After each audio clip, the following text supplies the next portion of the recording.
And to chair this panel, we've invited our own David Gary, who's curator of printed materials here at the American Philosophical Society. And David came to us by way of Yale Library, where he was the Kaplanoff librarian for American history. And his academic background is that David received his BA from Gettysburg College and then received both his PhD and MLIS from CUNY, where his dissertation studied the library of Rufus King and tried to reconstruct not only this library, but the reading history of King and what that meant for the early American Republic. And so I'm thrilled to invite David, but I also want to say that David's been with us for about 2 years now, and he has been a wonderful addition to the library. His energy, enthusiasm, and creativity has really expanded the way that we think about collecting ourselves, acquiring materials, both rare and new, and I think he's a perfect person to comment on thinking about collecting historically, but also today in the present. So, David?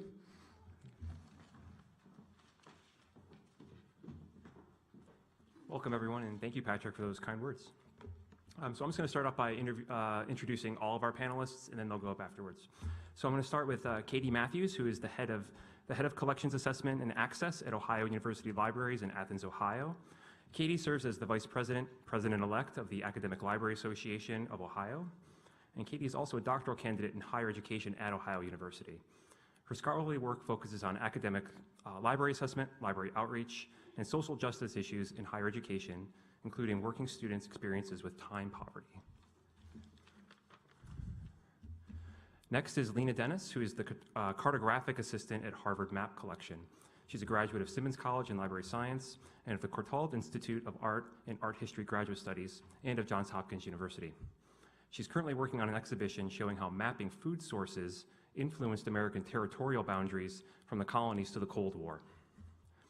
Next, we have David Weimer, who is the librarian for cartographic collections and learning at the Harvard Map Collection, where he curates the print collection. His essays have appeared in J19, the Journal of 19th Century Americanists, Commonplace, the Journal of Early American Life, and Winter Third Portfolio. He received his PhD in English from Harvard in 2016. And last, we have Alison Fraser, who is the assistant curator of the poetry collection at the University of Buffalo and the editor of the Collages of Helen Adam, published in 2017. She received the Woodrow Wilson National Foundation Fellowship in Women's Studies for her dissertation, Homemade Postmodernisms, Ephemeral Objects in the 20th Century American Poetry Archive. And we will start with Katy, who will be speaking about Ushering in an Era of Expansion, Academic Libraries Supporting Change in American Higher Education, 1860 to 1920.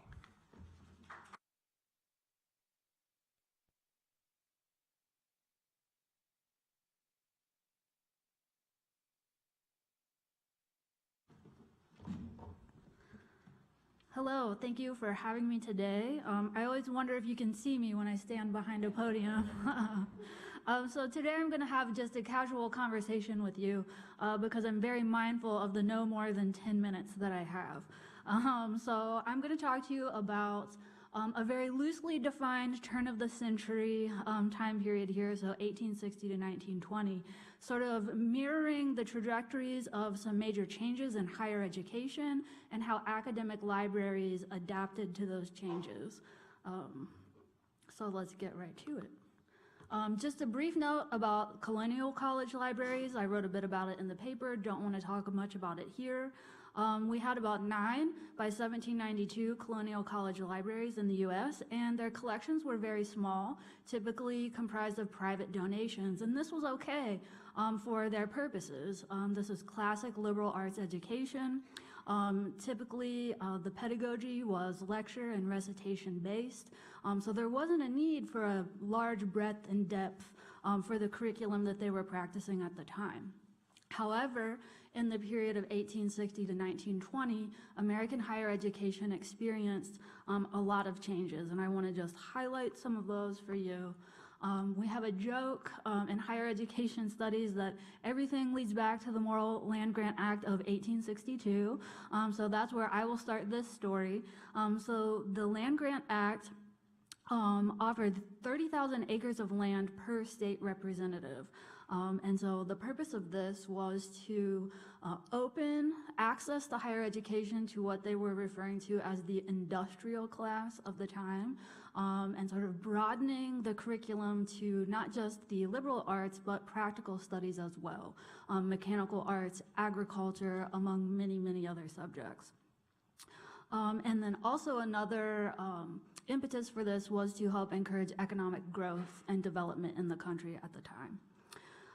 Also, around this time, due to the expanding of subjects that we were studying in higher education, Harvard and also Cornell introduced the elective system. So in response to the demand for a wider variety of subjects to study, they expanded to have the core liberal arts sort of study, kind of like the general education program we have today, as well as elective courses of study, kind of like our major system.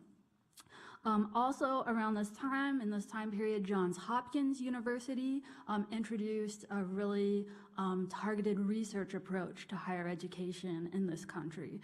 So moving from the lecture and recitation-based pedagogy to a more of a problem-solving, investigation-based approach to higher education. So what we've got going here is expanding fields and expanding subjects in the higher education curriculum, which allowed faculty to become researchers and not just lecturers. And then, of course, that meant more publishing, more research and more communicating. Various professional academic associations were founded during this time period, as I'm calling the loosely defined turn of the century. And these institutions often established their own journals, and so what we see happening during this time period is just a boon of publishing work and research in higher education specialized subject fields. And so academic libraries responded to this. So this paper is kind of an interesting paper to serve as the basis for this entire panel, because I'm not really getting deep into any particular topic here. I'm kind of giving a foundation to how academic libraries responded to these big changes in higher education. So, of course, as I've already alluded to, collections just expanded exponentially. There's just a lot of scholarly work. So in response to the increasing research agenda, in response to increasing publication of scholarly works, the depth and breadth of collections grew exponentially. In fact, like as we know, the library of the time, the size of your collection was your kind of your bragging rights. You know, the bigger collection, the better the library. And some examples of this activity, some of my Midwest neighbors at the University of Illinois, their periodical subscriptions in 1900 were 414 titles, and by 1924, they were at nearly 10,000 titles in their collection. At my institution, Ohio University, we had about 7,000 monographs in 1887, up to 72,000 in 1923. So it's kind of a 10 times fold there of growth.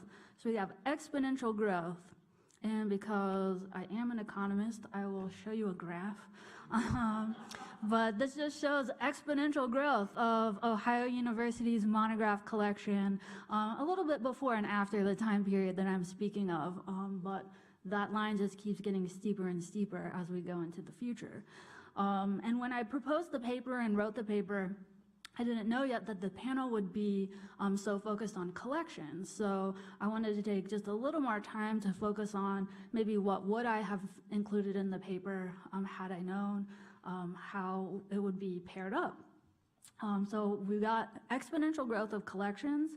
I would have talked about acquisitions budgets, spending. So in the colonial colleges, I mentioned a lot of that was private donation. And now, we spend a lot of money on monographs and, titles, and now we're probably spending less money. I don't know. I hear from my colleagues, our budgets are so constrained now. But I thought it was funny to take a look at my university library. So the Colonial College libraries were often housed in one room of a multifunction building. And so were we until 1905, when we moved into the Carnegie Library at the top. So the Carnegie Library outgrew the building, and we had to move to Chubb in 1931. So the Carnegie Library had 72,000 monographs. The Chubb Library in 1931 had a capacity of 75,000.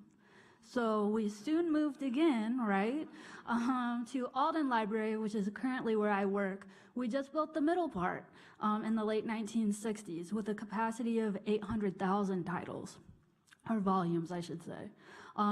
Outgrew that capacity within 15 years and had to build, I'm sorry, not 15 years, 3 years. We had to build the wings and the 6th and 7th floor. So then we could hold 1.2 million, but then we outgrew that in 15 years. So now we have an offsite storage facility. So I think it would be an interesting sort of tangent for the paper, or a subsection of the paper, to sort of look at how our buildings mirrored sort of that growing exponential grandiose collection of higher education. And this is just a funny picture. We were literally hauling books from Chubb Library to Alden Library by the tractor load. OU is in southeastern Ohio, very rural area. But also academic libraries responded to these major higher educational changes. Bigger collections, we had to have expanded access and services. So increased hours. For example, the OU Library in 1878 was open 1 hour a day. By 1900, it was open 12 hours a day. So these bigger collections, people were wanting to use them, increased hours, increased circulation policies, and the beginnings of the idea of library as place. You know, with research, producing new knowledge, the sort of new culture of higher education at the time, people wanted a place to be to do such activity. And then also librarianship itself became professionalized, like many other academic disciplines of the time. So this is the era where we established our first library school at Columbia in 1887. We established the Academic Library Association and Library Journal. I believe that was in the late 1800s. The exact year is escaping me at this time, but we also had the terminal degree and even specialization within the library field.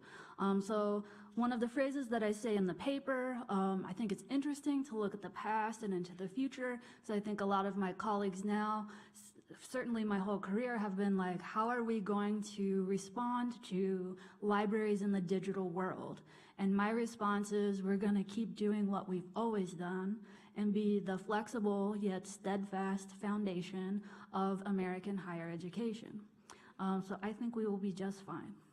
And that is essentially my paper. Thank you very much.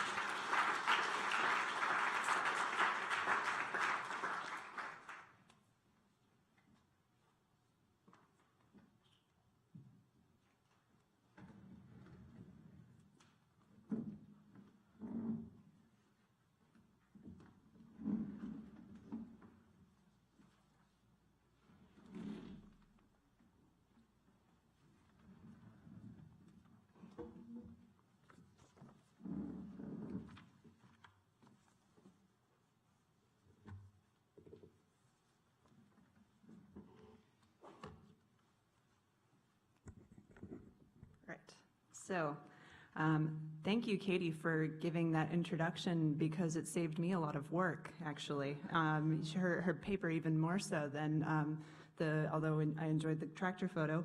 The paper really did a great service to us because it gave us the benefit of elaborating on the ethos of collections like ours, the Harvard Map collections, one of Harvard's first library collections at our origin points.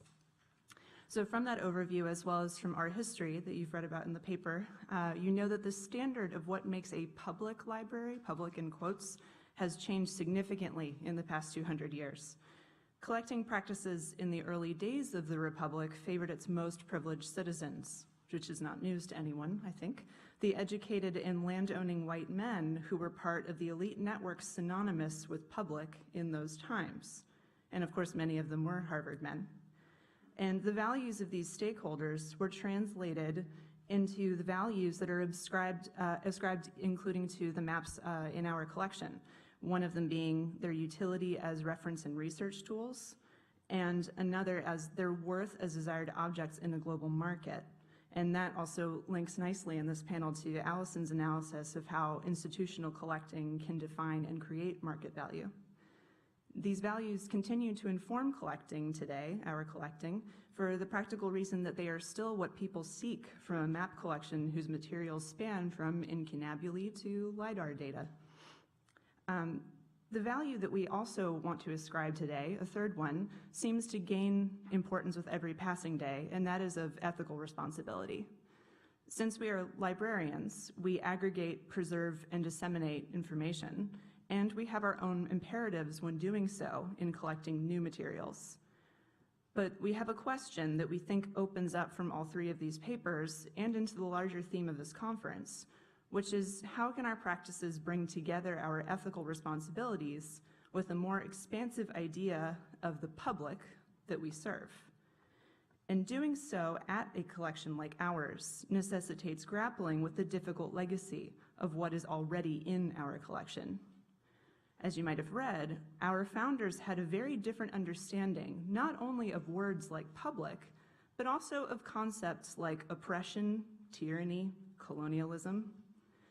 Wealth from the transatlantic slave trade made our founding collector's hometown of Hamburg rich in the stock exchange and in sugar, all while he wrote letters about how American colonists were, quote, enslaved, unquote, to the tyranny of Great Britain. The slave trade also made our founding donor a merchant so wealthy that he could outbid the King of Prussia for our maps. And this, of course, was only then to turn them over to an elite university that was still describing itself as public in a country that was cementing chattel slavery for its inhabitants at the same time that it declared itself a land of liberty.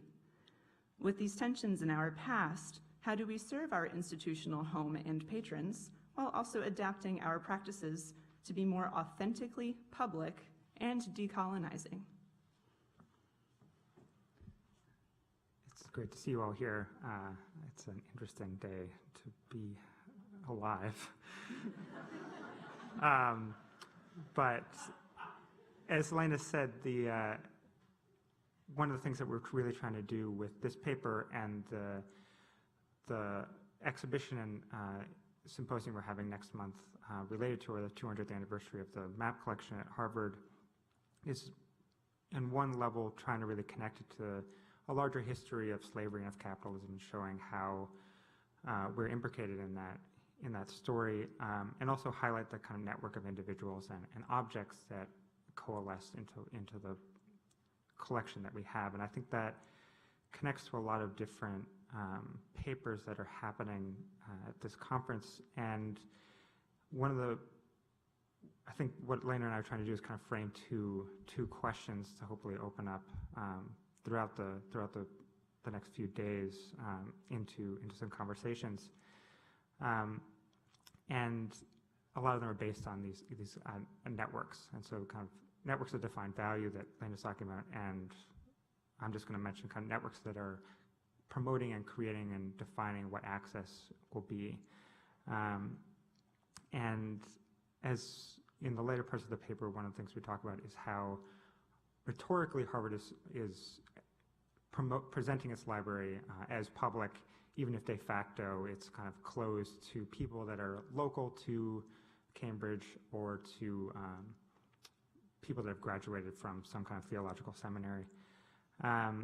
And that rhetoric, I think, changes quite a bit after the railroad opens. I think Thoreau writes a letter to the librarian in the 50s or 40s saying, kind of petitioning for access to the Harvard Library as a local, because on the train from Concord he can get there just as a local would, and kind of so the infrastructure is redefining what local and kind of access should mean, and that's part of what I think our paper can start to open up, is how these ideas of access and public change over time, and how different kinds of infrastructure create those changes.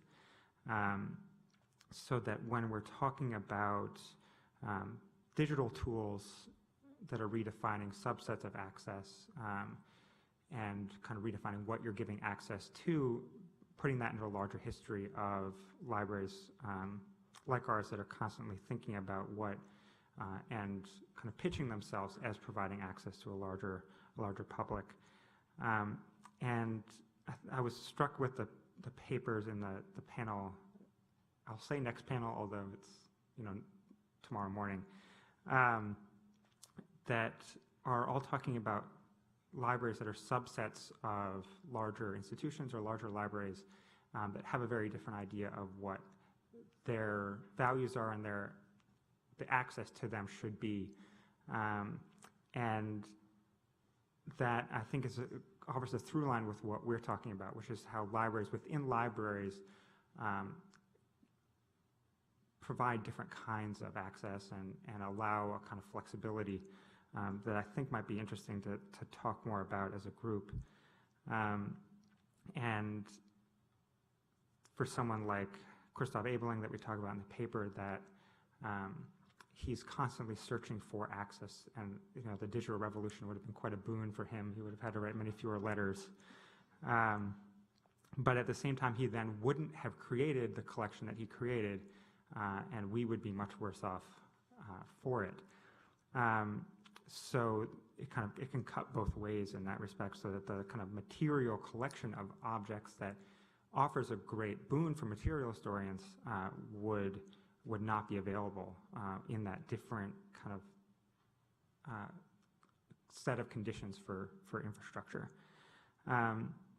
And I think that opens up to this idea of what libraries are offering, and I think that as we move from the past to the present to the future, I know some of the later papers think about the kind of triangle of access to objects, services to provide, and partnerships to create, and how we navigate and define those demands and kind of opportunities for libraries kind of with respect to the values that have always shaped what libraries collect and how they collect them, and how they negotiate the collections and libraries that they inherit, I think can open up to a fruitful conversation.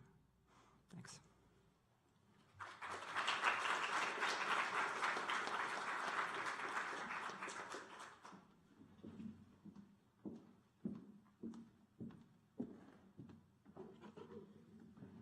Hello, thank you for having me here. I'm Dr. Alison Fraser. I'm the assistant curator of the poetry collection at the University of Buffalo.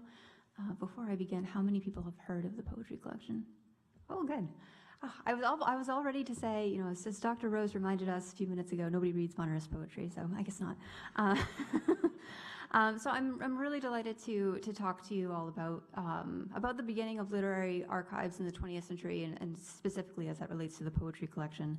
I'm working in the present of Charles Abbott's future, which is an incredibly humbling and exciting position to be in, and hopefully, 100 years in the future, somebody will be able to say, such nice things of the work we're doing now.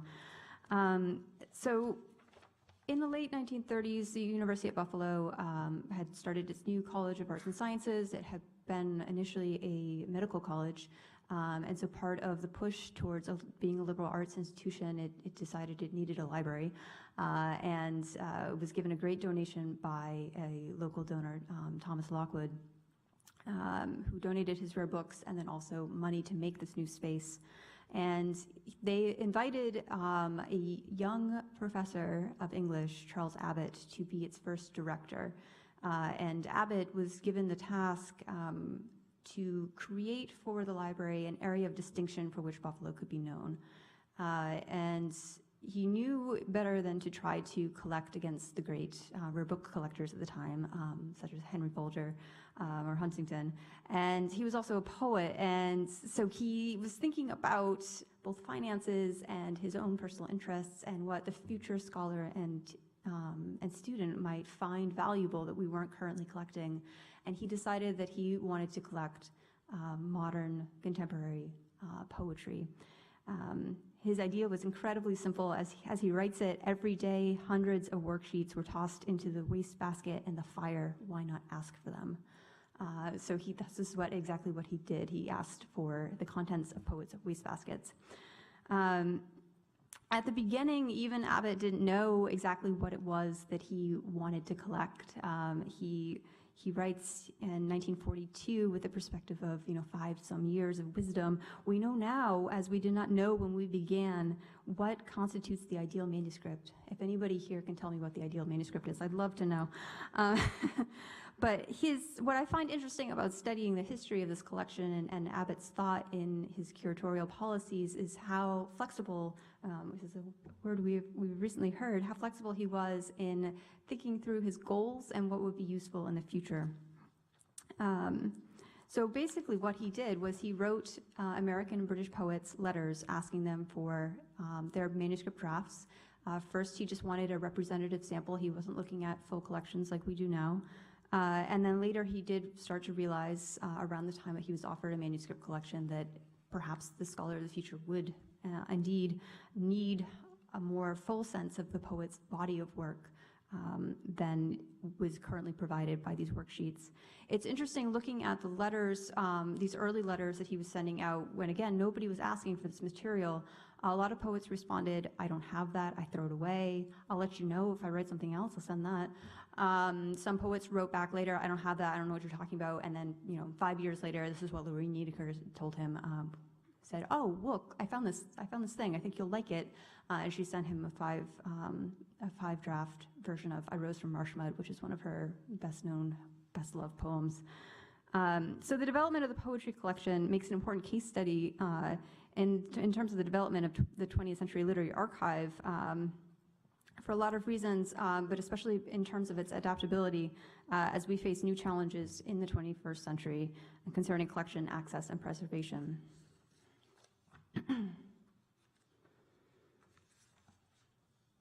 So, although we now understand manuscripts and their attendant materials that comprise a literary collection as having intrinsic value, we do have to remember this is not always the case, which continually blows my mind.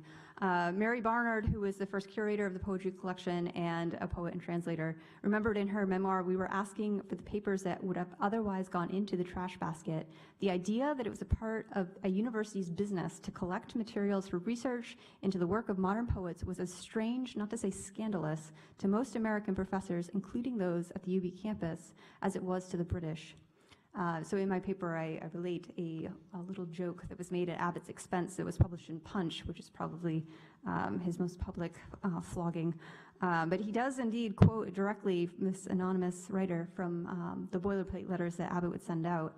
And I quickly gloss in my paper, as one must, over Abbott's efforts, but he was writing and then rewriting if he didn't get a response, and then writing again and writing again and writing again to these poets, and also making personal visits in Great Britain and in the United States, and publishing widely about his idea to publicize what he was doing and gain legitimacy for the project. And we do have to say he was quite successful. So although they were always focused on the scholar of the future, and indeed they do mention the 21st century scholar quite frequently, which is always disconcerting, they realized they were not able to predict exactly what it would be that people like us would be interested in. And so, Mary Barnard admits that we were probably collecting a lot of junk, but I would disagree with her. And hand in hand with this, I really feel like it's an important part of this discussion to talk about the literary marketplace. It would be gauche to talk about money, but the future of libraries will definitely include our ability to fund ourselves and, thinking about how much our resources cost. But one thing I did think was interesting was Abbott's insistence that these things didn't really have a market value, well, because I guess they didn't.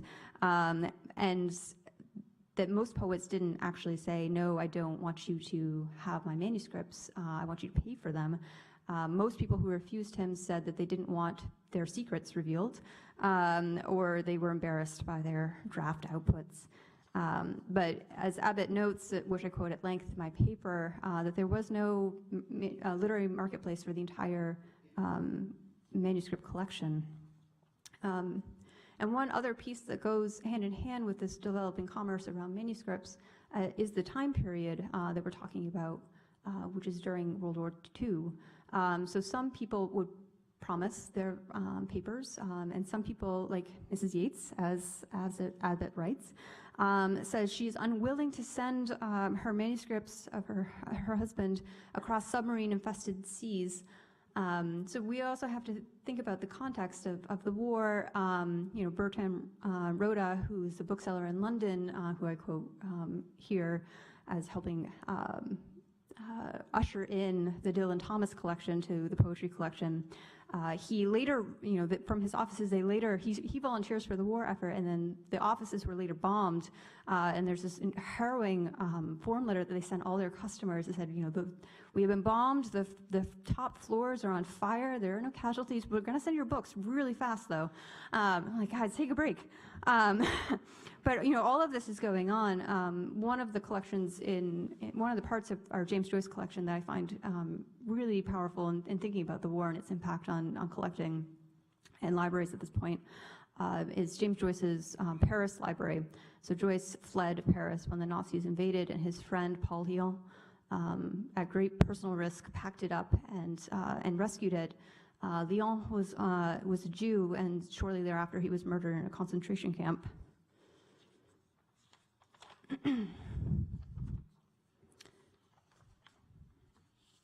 So I opened my paper with an anecdote from Robert Graves, and later I came back to him, and he's a good person to mention when we're thinking about money, because he initially told Charles Abbott that he didn't have any manuscripts, but as the former curator, Dr. Michael Basinski, notes, miraculously the manuscripts of more than 1,000 poems appeared when a monetary offer was presented. Turning his trash into treasure, Graves was the poet who noted that he pulled his worksheets from the waste paper basket and placed them in the library. Graves also noted that the poetry collection would become the grave of Graves. So he likes to poke fun at himself. So, of course, one always runs out of time. But I want to end this by thinking about the questions, why looking at this history of how the collection was formed will be important to us, not just us at the poetry collection, but us as librarians in a larger sense. And what I found interesting was that just the simple idea of trash, and that Abbott decided to save trash, and thinking about what might be trash now. That is one question. Obviously, the question of composition and how it's changed for poets. One writer joked that one sheet of paper would be worth 12 cents one day, but what will that be for a writer composing on Microsoft Word? How will we make this accessible, and how will we buy it? So these are some of my brief questions. Thank you very much.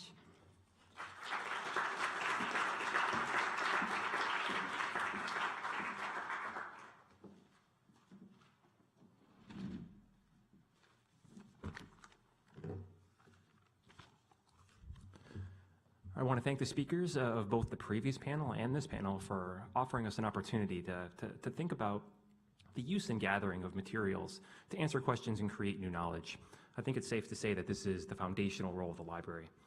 So libraries allow for a discussion with the past, which the reading panel delved into, but neither can the conversation take place nor a community form without collectors bringing items together first. With this in mind, I'll offer a few thoughts on three key themes I saw developed in these papers.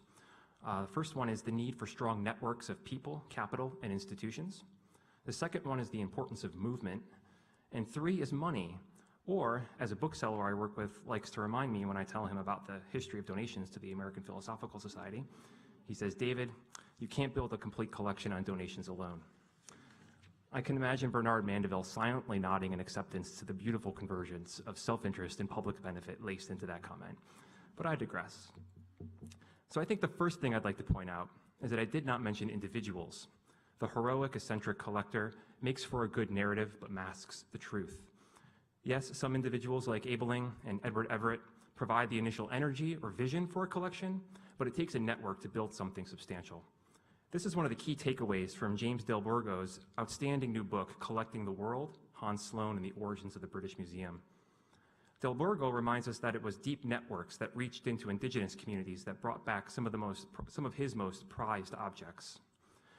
Denis and Weimer remind us that Everett and his fellow young scholars provided the enthusiasm needed to move their academic mentors and wealthy patrons to muster the resources required to bring this immense collection of maps across the Atlantic in 1818. They say in their paper roughly 10,000 pages, 10,000 sheets, 5,000 maps. Israel Thorndike, the financial backer of this deal, had an immense involvement in the dense webs of trade throughout the world, but especially with slavery, they remind us. Before that, Abeling had to work with craftsmen, government officials, colonial interlocutors in America to gather materials. Charles Abbott performed the same role in a different setting and culture in 20th century Buffalo. He had the initial idea to collect literary manuscripts, but it required convincing distrustful university administrators, persuading potential manuscript donors, and eventually enticing those with the means to pay for it all. In Abbott's case, there were no doubt many helpers who remained silent in the record. Secretaries who answered calls and wrote letters, assistants who bore the brunt of paperwork needed to get books on shelves and manuscripts in boxes, and catalogers who made it all discoverable. Mathuews' paper, which takes a much more sweeping view of the collecting landscape, helps us begin to realize the immensity of the work done by many people during the age of higher education expansion she discusses in her paper. At her own institution, Ohio University, she notes that the collection grew from around 1,000 volumes in 1827 to nearly 72,000 a century later, with a new library building being built in 1905. No doubt donors and administrators operating in the capitalist system gave money and used connections to find far-off material from all sorts of places to reside in Athens, Ohio. Movement is another key point that keeps coming up in each of the papers. Denis and Weimer do an excellent job telling us how the meaning of the maps they're studying changes with each new move, from something fanciful to something useful and then to something symbolic. The maps were rebranded in each move, and their connection to the New World inflated by labeling it as an Americana library. So most of the maps were actually of Germany, not of America. I particularly like this line of inquiry. Not only do they talk about how Harvard collected, they also delve into why they did so. I trust as this paper evolves that they'll do even more to describe why Harvard wanted to challenge other institutions for an opportunity to define America in the early American Republic. Fraser does describe movement of material from Britain to the coast of Lake Erie, but the most important movement she describes is one toward new fields of inquiry and new market formations.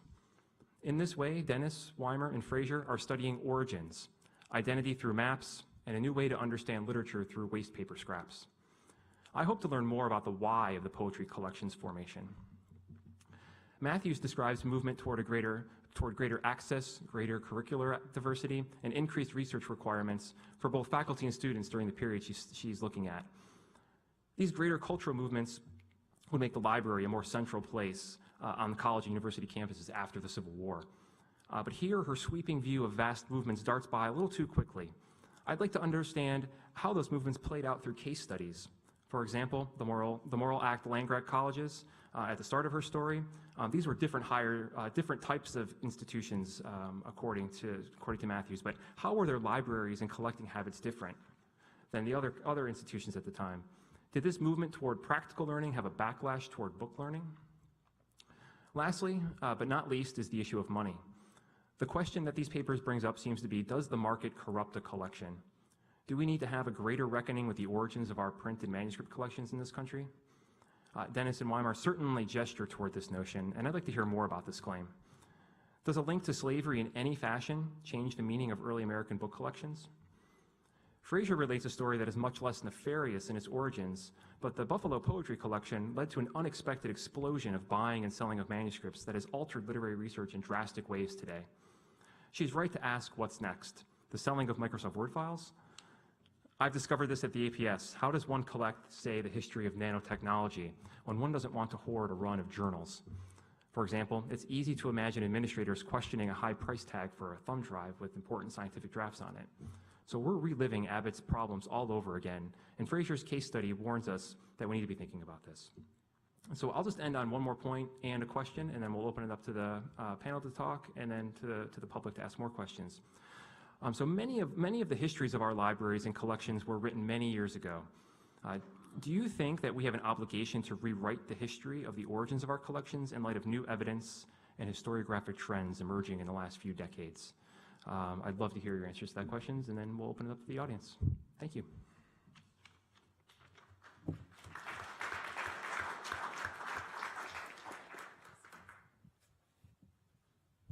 It's on.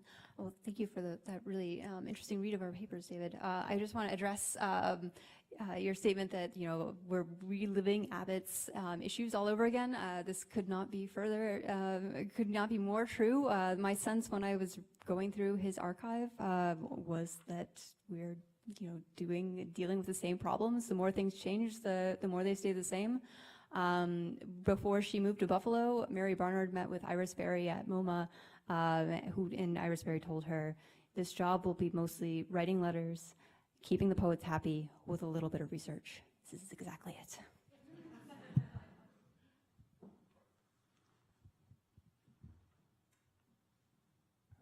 I would happily hear from everyone else. I hear from myself all the time.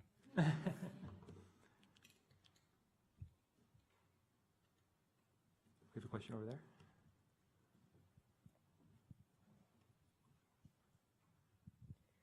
Thanks so much for the talk versions of these papers. I really appreciated the conversation about the commerce of manuscripts and maps in the founding moments of these collections and the connection between value and ethics. And I'd love to hear all of you talk more about what thinking about these origins means for thinking about ethics and value in the library and archives landscape now, right? There are institutions with a lot of resources to be collecting now and institutions that don't have the resources to collect. And these are very particular iconic collections, but how do you think about the question of value in this larger research landscape?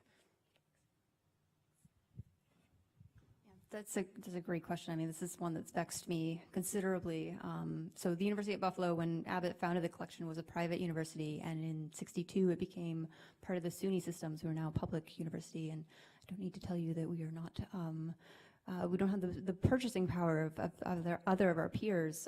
So, one thing that I've been thinking about, and I don't know the answer to, is, now that these collections are, I don't want to say worth millions, but sell for millions, how can a public institution in an industrial working class city keep up with that?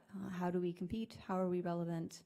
I don't know. And I don't, part of what I think the future of libraries will hold is, continuing and maybe differing connections between repositories. Maybe especially I talk in my paper about how we share, for instance, one collection, the Carlos Williams collection with Yale.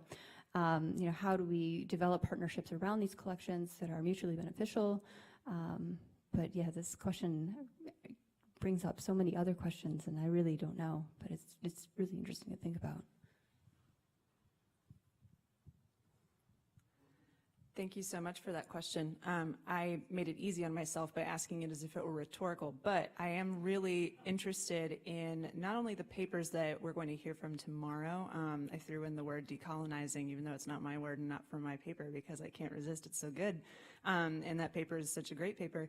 But I think that it's really interesting to think about this question also in terms of something that I heard implied many times in our first panel, but not addressed extremely directly, which was a point first brought up, I think, from Dr. Silver about the fact that women are invisible in a lot of these processes, or only somewhat visible. The commodification and the I think the reference that you made, Dr. Silver, was to chapbooks, the women who wear the books and sell them. So these ideas of women who are, by traditional narrative, really powerless here, but at the same time clearly influence the outcomes of what the reading public has access to. And I think that one of our obligations that decolonizing I think is a useful term for, among other things, but I think one of our obligations, and I'm using our right now to talk about Dave and me, but maybe others of you as well, but one of our obligations, I think, is to really highlight what has often been invisible and may actually, it's not that it's invisible, it's that the overarching narrative makes it so, right? And we are guilty of this as librarians and as historians, among the other trades that I think this room represents. And I think it's really wonderful that we're starting to find ways to kind of look into the space in between the words, really, and to find what has been not clearly delineated before. And I hope that this is, we can't undo the grave errors and horrible destruction of history, of course. There's nothing that we could do with any library policy that would change that. But I think that we can honor in our own excavation what must come next, and I think our technology makes us able to do that. So I'm hopeful that we're going to have more fruitful conversations at places like this and onward about how we can do that in ways that are collection specific but also mutually supportive.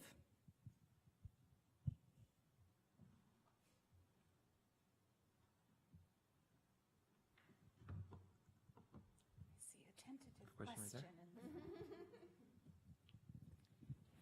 I have a question for Dr. Mathuews. I was struck by your comments about expanded access and services, increased hours from 1 hour to, yeah, I believe you said 12 or 13, but increased access to the collection, more generous circulation policy, and then a sense of the library as place. And I was surprised to find that I just took a lot of those norms as, for granted.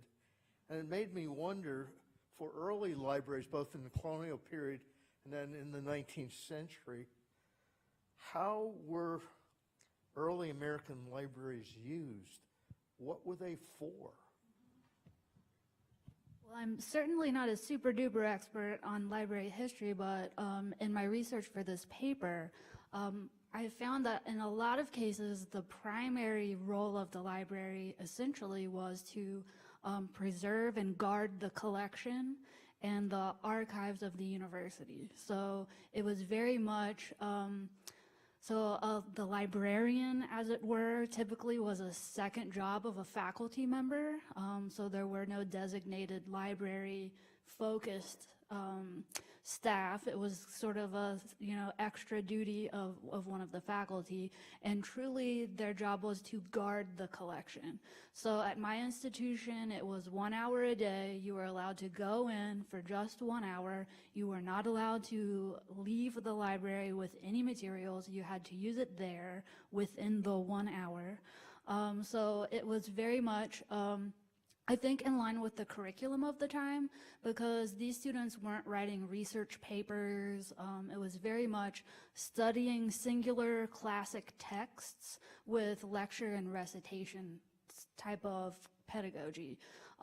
So there wasn't a lot of the same work that we're familiar with in today's curriculum in higher education. So that shift truly, at least in my mind and my studies, really started to happen in the post-Civil War period. So yeah, it was very much gatekeeping and not so much assisting with research and scholarship. I've seen naturally some articles. I believe there was an article in North American magazine, 1860s or something like that, that compared American libraries, both the size of their collection, compared them to European libraries that had much larger collections, and it was complaining about that. But was that because European scholars were involved in the seminar system as opposed to maybe a more rote kind of learning style? It could be. I'm not familiar, but maybe some of my colleagues are. But Yeah. also, thank you for being the first to call me Dr. Mathuews publicly. You're welcome. Defended 10 days ago. I'm surprised you're upright. Yeah, so I can speak to Harvard as an example of that because that's where I've done my research. So in 1820, again, we have this kind of faculty temporary librarian that comes back from Göttingen and basically is writing, a university without a library is just it's just high school, it's just a finishing school.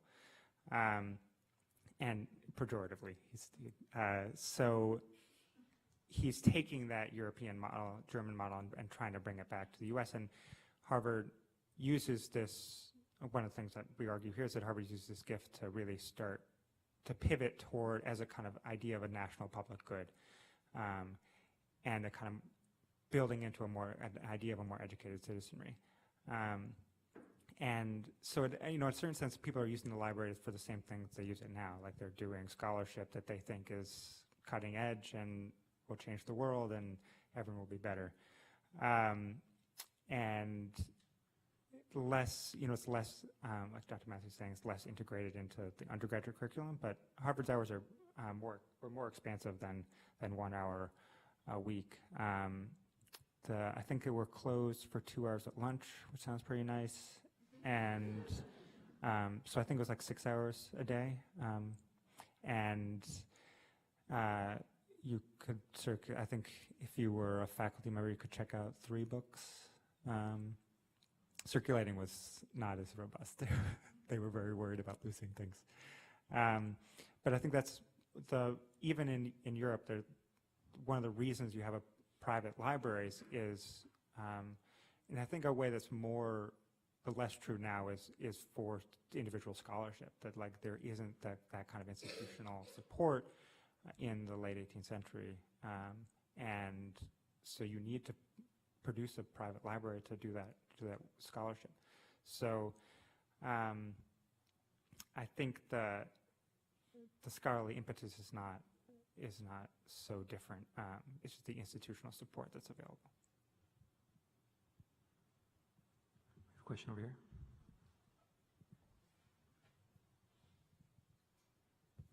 So I wanted to follow up actually on how you ended your question for a question for the panel as a whole, because as I think about your papers, in different ways, you're all talking about your constituency, who you're serving, whether it's an academic university library that's expanding its hours, or whether it's Harvard's library that was public but not really public, and what does that even mean today, or a poetry collection that is this remarkable collection that could speak to scholars and others interested in poetry that is based at the University of Buffalo, which you started your talk with how many people have heard of this poetry collection at Buffalo, because you might not expect something like that. So I was wondering if you could just maybe talk about share your own perspectives on thinking about constituents in your current positions, because you all have positions at these institutions, how you think about your constituents, who they are, how you serve them, and then any issues you might have with how the larger institution may think about the role of your collection and who your constituents are, and if there may be friction between those, or if there's a shift in the administrations and whatnot that is comporting with yours. That's a really great question. So I started as a PhD student in the English department at UB, so I had the opportunity to teach in the collection before I guess I was working there, but as an instructor. And so, my focus and my first time in the collection over 10 years ago was as an undergraduate student. And so thinking about undergraduate students as the constituents for this collection is really exciting to me, because we can have, incredible scholars who are very distinguished, but we can also have undergraduate students who, are at the beginning of their careers or maybe don't want to pursue literature past this point, come and have this moment. And, I had an exercise for my students, but I also had, you always have to do a dog and pony. So I showed them some original materials by the people we were reading, and one of my students was transfixed in front of this letter. I don't even think he read it, but he was just having this moment, and I asked him if he was okay.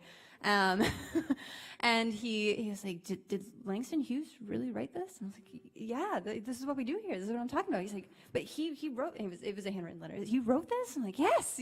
And, just the emotional connection that he was having really brought home to me that, part of what we need to be able to make accessible to our constituents is not just an intellectual connection, but also an emotional one. I think that that's really crucial in terms of thinking about our future and serving a wider base of patrons. Yeah, I think this connects back to the earlier question too about the kind of ethical, what we all think of as our ethical responsibilities. And partly, there's one of the ways that I think many of us do that calculation is based on use, right? Like what is most used. You can crunch those numbers and make decisions about what's held on-site, what's held off-site, what are you going to collect in the future, kind of make monetary decisions based on numbers. but then I think you're also weighing that against future constituents that don't exist yet, or might be very, very young. And I think that's a difficult, and I'm still trying to work out how to do that and kind of what that means. And I think one of the tensions there is a kind of less quantitative, really, way of evaluating, which is kind of based on values that I and my colleagues think are important, and that then set a kind of prescriptive constituency, right? Like, we think these are important and will be important in the future in a way that there isn't actually a kind of objective correlative to that yet. And I don't think that's necessarily, I think that connects in ways with some of the people that we've all studied in the work that we've done, where either the market hasn't assigned a value to it, or even other scholars haven't really figured out what to do with this stuff yet, but it seems like it might be important. And kind of hoping that you're right, that constituency will develop. Good question there. Thank you. David, I was thinking about your point that you made about looking at the papers in movement. And Katy, or Dr. Mathuews, may I be the second? You used the verb respond, and that libraries responded to the changes. It seems to me that throughout the panel, you moved from responding to shaping, enabling, and leading. And I'm wondering if you saw that progression and where we are in that continuum. Or anybody. Yeah. I don't know if this directly addresses your question, but at first when I read my paper in conjunction with my colleagues' papers, I was like, whoa, I'm really the oddball here in the group. But then I sort of realized it wasn't in my mind as movement at the time, but I was like, okay, I'm the foundation, you know, I'm taking a look at what's happening in the bigger sweeping sort of picture. And then it was so fascinating to read my colleagues' papers where they were showing all of the interesting twists and turns the expansive growth of collections, you know, took over this time period and beyond in my paper. So I'm interested in hearing more from my colleagues.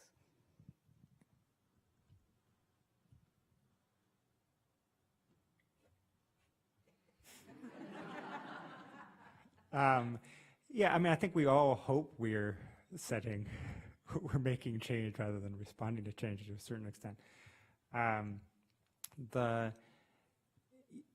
For the people that we're studying in this paper and in our larger exhibition, it partly has to do with how they're, so it's both a response. I think any good response is also trying to shape what the future is going to be. So even the most reactionary response is trying to say the future shouldn't change. Let's not respond at all. So I think with Everett and when Harvard acquires the library, they're kind of trying to shape it by responding to it as Americana rather than as a kind of global collection. I think that, you know, I think one of the things I was thinking about with what you're describing and this kind of what we've been talking about, the kind of detritus of composition and how we don't quite know how we're going to collect it.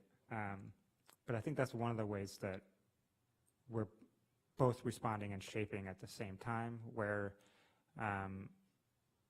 we find ourselves in a kind of new technological bind where we're not quite sure what form the draft is going to be in, what technology there will be to save it, what value it might have in the future.